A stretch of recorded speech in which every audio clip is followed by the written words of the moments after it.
अब यो मान्छेले चाहिँ होइन एकैचोटि 18-18वटा अन्डा चाहिँ पकाएको अब दामी भिडियो छ क्या हेर्नु न टक्कै एकै हातले फेरि फुटाउनु अहिलेसम्म होइन साँच्चै होला के अरे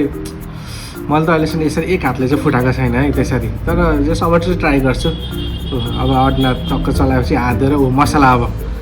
के मसला हो यो चाहिँ अब हाम्रो जस्तो जिरा धनियाँ चाहिँ नहोला होइन केही न केही चाहिँ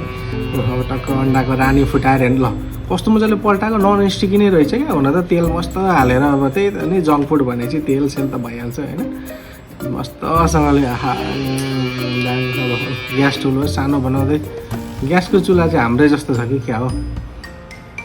अनि अब यो रोटी मेकरमा चाहिँ अब यो के को पिठो हाले जस्तो छ नि साथीहरूले चाहिँ अब रोटी मेकर चाहिँ त नेपालतिर नि खुब चल्यो होइन मेरो वाइफले पनि अब रोटी मेकर लिएको थियो तर काम चाहिँ गरेन अन्डामा अब यो के हालेको यसरी पिठो यो चाहिँ अब मैदामा चाहिँ मस्तसँगले तेल पाम ओइल घोटे जस्तो खाले पिठो छ अब त्यति हेल्दी चाहिँ छैन तर हेर्दा चाहिँ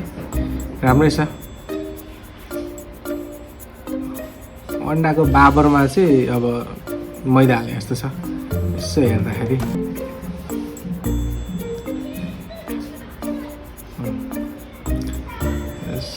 यो चाइनाको रोटी मेकर चाहिँ एकदम मजाले काम गर्दो रहेछ हौ नचुइने नेपालको चाहिँ मैले रोटी मेकर राम्रो देखिनँ अब ल किमा निकाल्यो अब यो किमा चाहिँ के को अब हामीले खाना नहुने खाले किमा हो कि अथवा पिआइजीको हो पिआइजीको त फेरि मिठै हुन्छ तर यसो हेर्दाखेरि चाहिँ पिआइजी नै जस्तो छ अनि यो सबै चाहिँ अब यस्तो मजाले राखेको हुन्छ स्याल्दै हुन्छ ल प्याटी आयो प्याटी के भन्छ सायद यो बर्गरमा हाल्ने यो दुईवटा फ्लेभर जस्तो छ क्या एउटा चाहिँ किमा फ्लेभरको अनि एउटा चाहिँ अब यो त्यो बर्गरमा हाल्ने बिचको प्याटी नै भन्छ सायद के भन्छ अब त्यहाँ अब यसो कमेन्ट गरिदिनु नि म त्यति साह्रो अब नामहरू चाहिँ थाहा भएन क्या तर यसो अब रियाक्सन चाहिँ राम्रै दिन आउँछ होला नाम चाहिँ अलिक अब फेरि त्यसले छोपेर जुन अघि मैदाको त्यो अब पाक्दै थियो नि त्यो ग्यासमा तल चाहिँ ग्यास नै बलिरहेको छ एकैचोटि 18वटा पाक्दैछ 18जनाले चाहिँ लाइन लगाएर राख्ने अनि एकैचोटि ड्याङ ड्याङ ड्याङ ड्याङ सर्भ गरिदिने हेर्दा चाहिँ जस मिठै छ मलाई नि खानेकुराहरू मनपर्छ त्यही भएर यस्तै यस्तै भिडियोहरू मात्रै आउँछ मेरो चाहिँ यो चाहिँ अब त्यो उसको फ्लेभरको किमावाला होइन अर्को अब बर्गर जस्तै जस्तै पो बनाउन आँटिन्छ हौ अब यो आँटिन कि आँटेको मान्छे हो हुन त प्रायः जस्तो सेफहरू अब जो पनि हुनसक्छ होइन ल तिल पनि हालेको रहेछ है तलबाट चाहिँ यो जापान कोरियातिर चाहिँ होइन एकदम तिलको युज हुन्छ है कालो तिल चाहिँ मस्तसँगले खान्छन् बटर दल्दै अब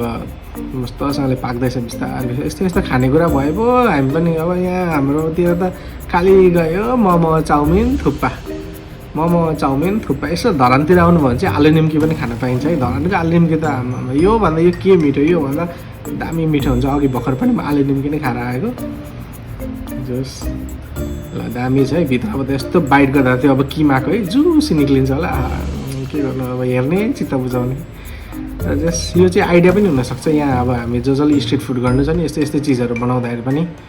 रहेछ भनेर केही अब अध्ययन गरेर अनुसन्धान गरेर होइन टेस्टिङको लागि चाहिँ मलाई बोलाउँदाखेरि हुन्छ म एकदम आएर दामी रिभ्यू दिन सक्छु है ल हेर्दा हेर्दै अब भिडियो पनि सक्यो जस्तै आइटम रहेछ खानेकुरा अब